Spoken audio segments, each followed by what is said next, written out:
তো তোমরা সবাই হয়তোবা জানো যে রাজেশ ঘোষ আর আমার একটা প্রবলেম চলতেছিল, যেটা লেগে আমি জেলে পর্যন্ত গেছি। আমার নামে মিথ্যা এলিগেশন যা পারতেছে তা লাগাইছে, যেটা লেগে আমি জেলে পর্যন্ত গেছি এবং এর লগে মিউচুয়াল করছি যে 3 লাখ টাকার মতো এটা দিয়েছি, দিয়ে সেটা আমরা মিউচুয়াল করছি জিনিস। এটা তো দেব স্যারে কইছে কইছে দেখো এটা এমনি কম্প্রোমাইজ হচ্ছে না, এটা কোর্টের থেকে তোমার বেল দেওয়া হয়েছে, কিন্তু তারা যদি কম্প্রোমাইজ এত 2-3 লাখ টাকা নিয়ে আসে হ্যাকের লেগে আবার এমনি ঘুরাইতেছে। স্যার পর্যন্ত কালকে সেটা গেছে গা। না তারা কখনো কখনো কালকে কইছে না তারা যাইবো আর জিনিসটা আরো বেশি গেছে, মানে প্রায় টোটাল গেলে 5-6 লাখ টাকার মতো গেছে।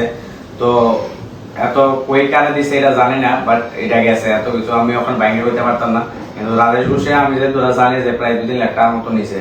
তো এটা হচ্ছে আমরা মিউচুয়াল লেটারটা, এই যে রাজেশ ঘোষ, এই যে মিউচুয়াল লেটারটা, এই যে রাজেশ ঘোষ, দেখো। তো এই টাকার বিনিময়ে আমার লগে কম্প্রোমাইজ করছে তারা, যে এত ফলাফাইন গিয়া সেটা থানার মধ্যে কেস করছে আমার নামে, এত কিছু করছে, মিথ্যা অপবাদ লাগাইছে যে আমি 2 লাখ টাকা চাইছি, আমি গাড়ি দিয়ে বাড়ি দিছি, আমি 2 লাখ, তারপরে আরো কিটা কিটা জানি বিয়ে করছে আমার সামনে বইয়া। সেটা যদি একটা প্রুফ দেখাইতে পারে যে আমি এটি করছি, তাহলে আমি যা কইব তা করুন। আমি বিনা কারণে আমি জেল খাইতেছি। আমার বাবা একটা অসুস্থ ডায়ালিসিসের পেশেন্ট, আমার মা মারা গেছে আজকে 4-5 বছর আগে। ডায়ালিসিসের পেশেন্ট ছিল, বাবার এখন লাস্ট স্টেজ, হাতের মধ্যে লাইন, গলার মধ্যে লাইন।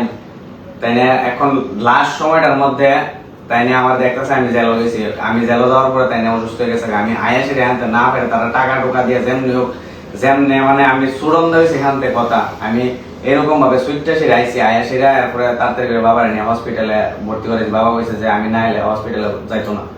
তো তোমরা এই টাকাটা নিয়ে আসে তোমরা কেমনে ভাই শান্তিতে থাকবা, কেমনে করবে? এর মধ্যে তোমার এটা জমা দেওয়ার, এই কম্প্রোমাইজ এটা জমা দেওয়ার কথা থানার মধ্যে আজকে 7-8 দিন আগে যখন টাকা নিয়েছিল তখন জমা দেওয়ার কথা।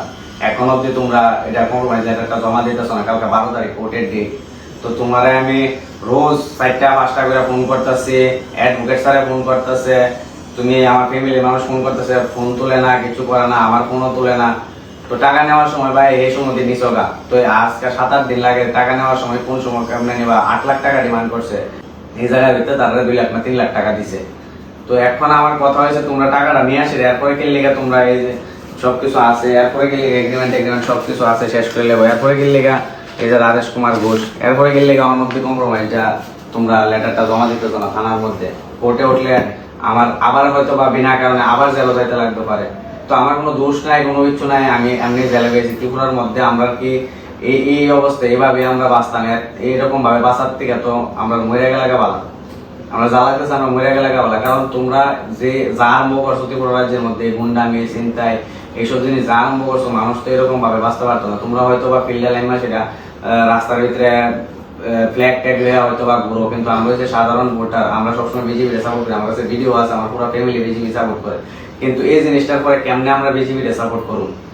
আমার কথা হয়েছে যেহেতু টাকা নিছো ভাই, তুমি এই কম্প্রোমাইজ লেটারটা নিয়ে আসলে থানার আমি আজকে বাধ্য হয়েছি আমি ভিডিওটা বানাইতে। কালকে 12 তারিখ, আজকে 11 তারিখ, আমি বাধ্য হয়েছি ভিডিওটা বানাই আসি তোমার কইতে যে তোমরা নিয়ে আসলে জমা দেবো। আর সিএম স্যারের কাছে এবং যারা দায়িত্বে আছে আমরা রাজ্যে সবার কাছে আমার একটা রিকোয়েস্ট থাকবো, এটা সুস্থ তদন্ত করে সেটা যাতে বিচার দেওয়া হোক। কারণ আমি জেল খাইতেছি 7-8 দিন, আমি জেলে কেমনে আসছিলাম আমি জানি। আমার রাত্রে এখন অব্দি আমার আজকে আইসি কতদিন হয়েছে, এখন অব্দি আমি ডিপ্রেশনে আছি। আমি কারোর লোকে ফেস করতে পারতেছি না, কারোর লোকে কথা বলতে পারতেছি না, আমার লজ্জা লাগে।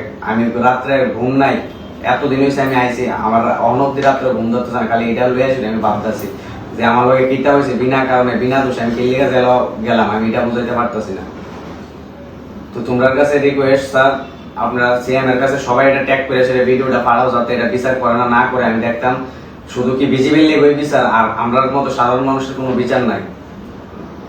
হ্যাঁ বিজেপি করে দেখে হ্যাঁ দুষ করলেও হ্যাঁ বালা। আমি কোনো পার্টি আমি গিয়া সেটা ভোট দিই, যে পার্টি বালা এই পার্টি তো ভোট দেবো। বিজেপি যখন বালা করতেছে রাস্তাঘাট হ্যানতে, তো আমি তো তারারে ভোট দিছি দেখে সেটা। কিন্তু যখন আমার লগে অত্যাচারটা হয়েছে, আমি তো আর বিজেপির দিকে আমি আর থাকতাম না যদি এটার কোনো বিচার না হয়। এমনকি আমি না, শুধু আমার মতো লাখ লাখ মানুষ যারা দেখছে যে আমার বিনা কারণে তারা অন্যায় করে সেটা আমার কেমনে জেলে পাঠাইছে, একমাত্র পার্টির নাম লয়েছে, বিজেপির নাম লয়ে, যুব মোর্চার নাম লয়ে কেমনে তারা আমার জেলে পাঠাইছে সবাই দেখছে। ত্রিপুরা রাজ্যের প্রত্যেকটা মানুষ জানে এই ঘটনাটা, প্রত্যেকটা নিউজের মধ্যে এটা আছে। কমেন্টের মধ্যে গিয়ে দেখবে শুধু তারা গালি দিতেছে, 99% মানুষ তারা গালি দিতেছে। আর 1% আছে যারা তার লগে যারা আছে ওই তার আগে এসে তারা সাপোর্ট করতেছে, এছাড়া আর কেউ নাই। তো মানুষ তো সবকিছু দেখছে বুঝছে দেখে সে আমার মতো আমরা যারা বিজেপির থেকে বাইরে যাবো আমরা যদি এটা বিচার না পাই, আমার মতো হয়তো আরো লাখ লাখ মানুষ বাইরে যাবো যদি